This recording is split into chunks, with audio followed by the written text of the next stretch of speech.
Hello there. This is a bit of a impromptu video. I hadn't thought about doing one tonight, and then I thought, well, I haven't done one in a while. So we're going to talk about just a few things here or there. Right here in front of me is Wanderer, which seems to be taking the path of Brianna and the Three, which means multiple rewrites, trying to save the story.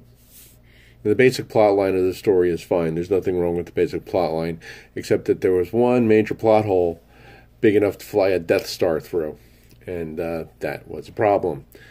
The other problem is that this story was written when I still lived in New Jersey, and that was pre-97, and yeah. Anyway, just a rough synopsis of it. Wanderer tells the story of Alexandra Sinclair, one of my EarthGov security characters. One of the main features of Alexandra is that she has a perfect memory. She remembers everything. Everything she sees, everything she touches, everything she tastes, feels, every sensation she remembers in perfect detail, as if she's seeing it for the first time. Then she loses her memory. Actually, she has her memory stripped out.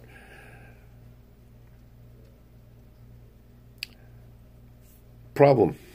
This happens while she's on a delivery. She's going to deliver some information, and then this happens. How did the bad guys know it was her? And that hole has been there since the story was written. So I'm working on plugging it now. It also gives me the opportunity to bring in two more of my cast of EGS characters. Also allows me to actually get a couple of guys in this story, because it occurred to me that this story and Stranger, the main characters are all women. Now, not that there's a problem with that. Most of my main characters are women, and it's got nothing to do with any kind of feminist thing. I'm not pushing an agenda. I'm just trying to write good female characters. You know, there's a lot of good female characters out there, and I'm trying to write my own.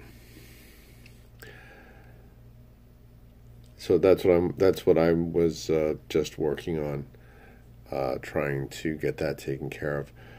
One of the things I like to talk about is my pen. I don't use a ballpoint pen anymore. I use a fountain pen. This is a wonderful little piece of writing technology. I love this pen. I really do. They're little cartridges, about that long. Don't have any. No. I'd have to open up the box, but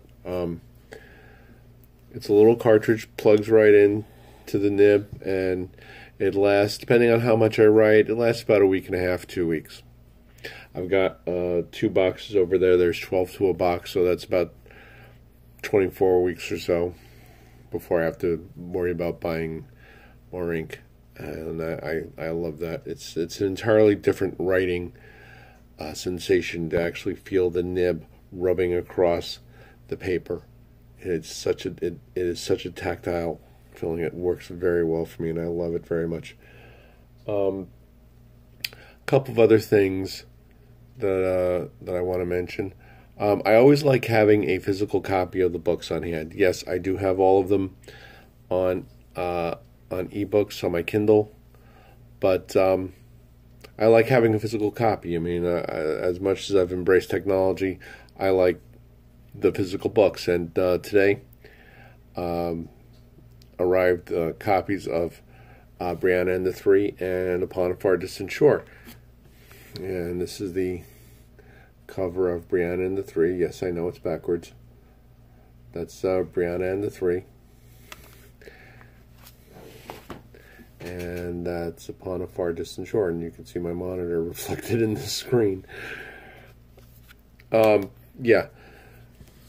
And those finally came today. I'm glad to have them. They actually turned out very well. I like I like the cover of Brianna and the Three. I thought I did a very good job on that.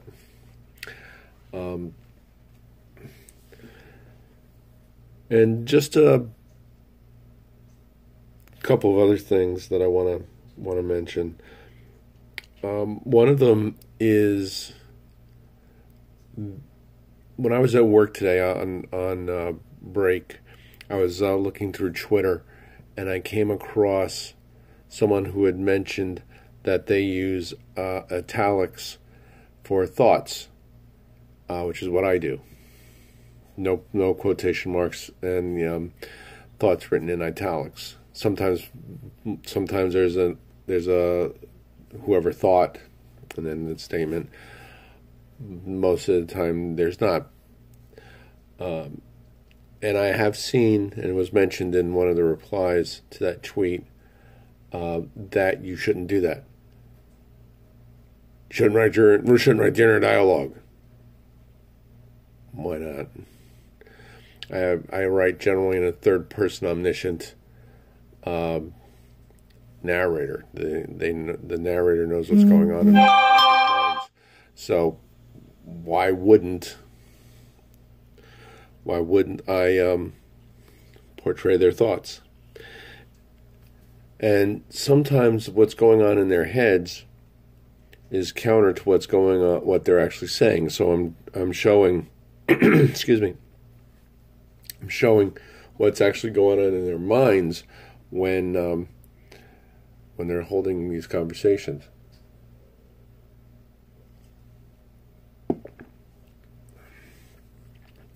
And that got me thinking that there are people out there who say this is how it should be. No ifs, no ands, no buts, no maybes. This is how you do it. Not writing out the internal dialogue. Using said, for example, is another one. I don't know if anyone's heard said is dead. No, said is not dead. It's said is an invisible word. You don't actually read said as you're reading the dialogue, unless you're reading it out loud. As you're silently reading, your mind is not even registering a word like said. It's invisible. So why not just go with it? Occasionally I'll use things like, I'll use words like whispered, muttered, or well, generally just whispered and muttered for the most part. Said or asked, whispered and muttered. That's about it. And usually that's just to convey a specific way that the character is saying this.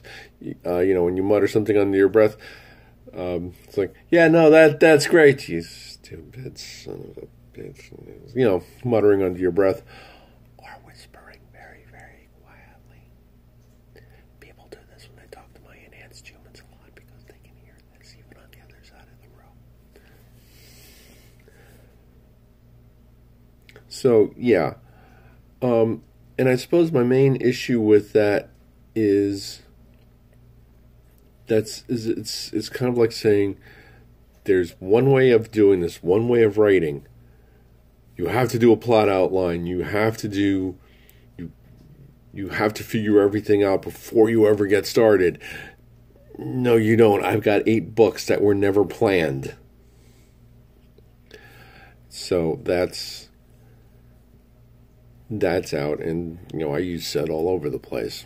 You don't use it every time. If you have 2 people holding a conversation, usually I'll go a couple of lines before I mention their names again, or throw in something there to indicate who's talking, just so that it's easier to differentiate between the lines of dialogue.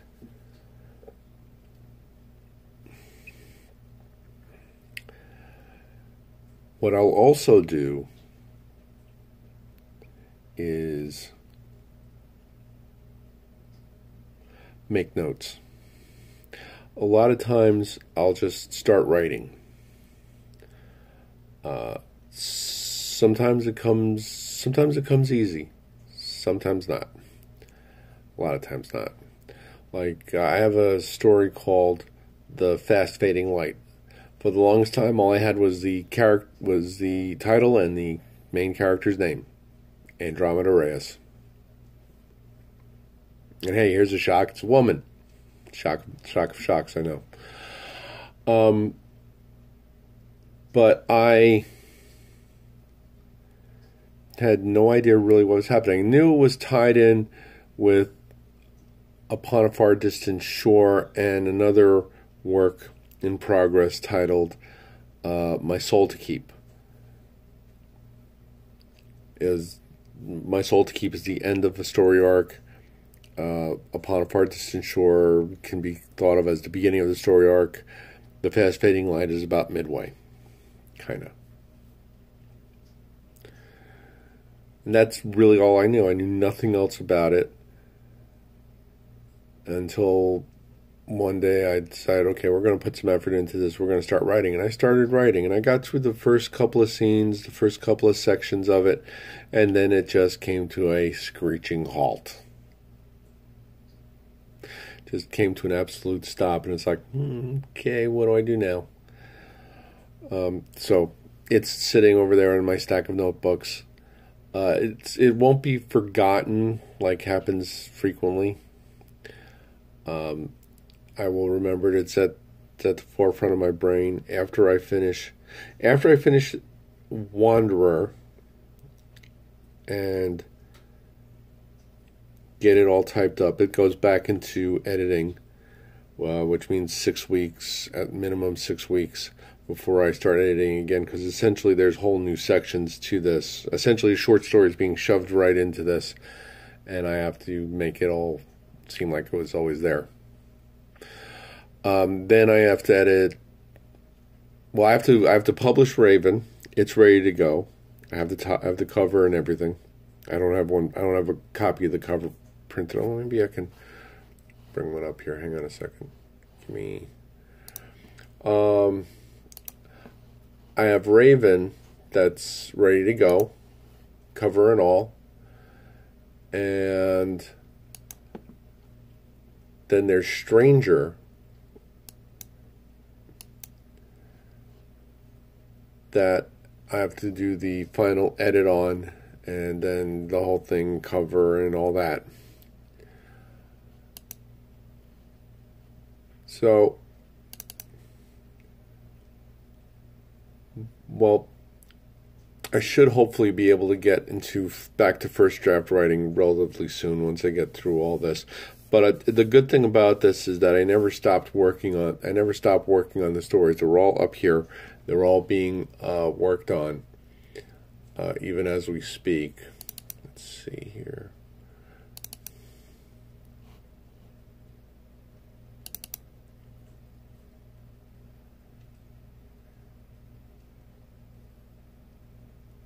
And there we go. Hang on. Oops. I don't know how that's looking. I'm on my phone, so I can't really see in the front-facing camera. Isn't this exciting? Can I reverse? It's not going to let me reverse. Okay. Well,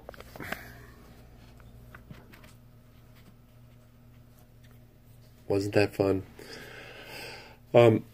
Yeah, so I've got everything on Raven ready to go. Stranger just has to go through one last edit, make the cover, and it's ready to go. And then Wanderer now goes through its editing again. It's been in existence longer than Brianna and the Three, but it's going through the same path as Brianna and the Three, which is fine. I love the way Brianna and the Three turned out, so that's not a bad thing. And then after that, I'll get back to first draft writing, because I just about to start the final chapter of My Soul to Keep. So it's technically almost finished. I know exactly how it ends, so I just have to get there. then there are numerous other projects that I want to get back to. I have a whole stack of notebooks of stories that I started and stopped for some ungodly reason. Just stopped. Sometimes it's because I had to figure out what happened next. The problem with not making plot outlines is that you sometimes have to stop and figure out what goes on, and for that I'll make notes. I'll just quick rough notes as to what is coming up next. But even that can change from the notes to the actual story to the final print version. That can change multiple times.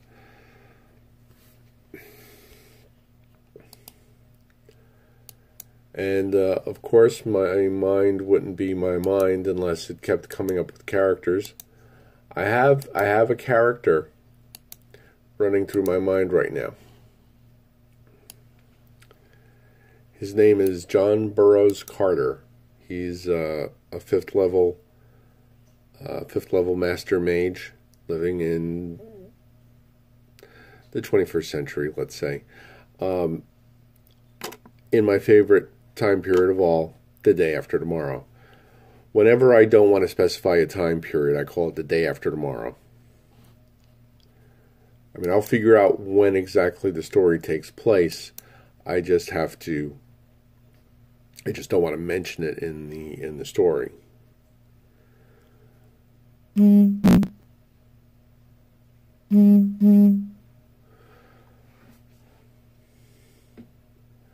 So that was really about it. A little bit of a rambling video. Yeah, I know.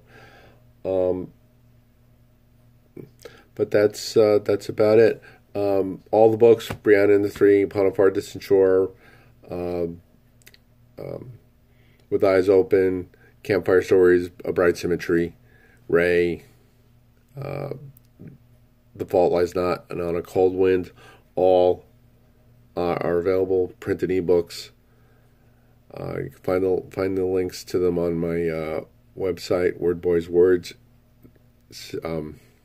Address will be down at the bottom.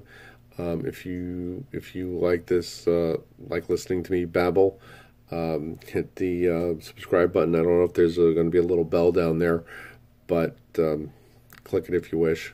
I'm trying to keep videos coming out at a somewhat regular interval, but this last week I've been extremely depressed and sad, and I have an idea as to why. It actually has to do with next month, with January, but we won't go there right now. So yeah, that's really about it. Thanks for listening to me. Thanks for listening to me babble, and talk to you next time, guys. And remember, we are each of us the hero of our own story and the villain of someone else's. Take care.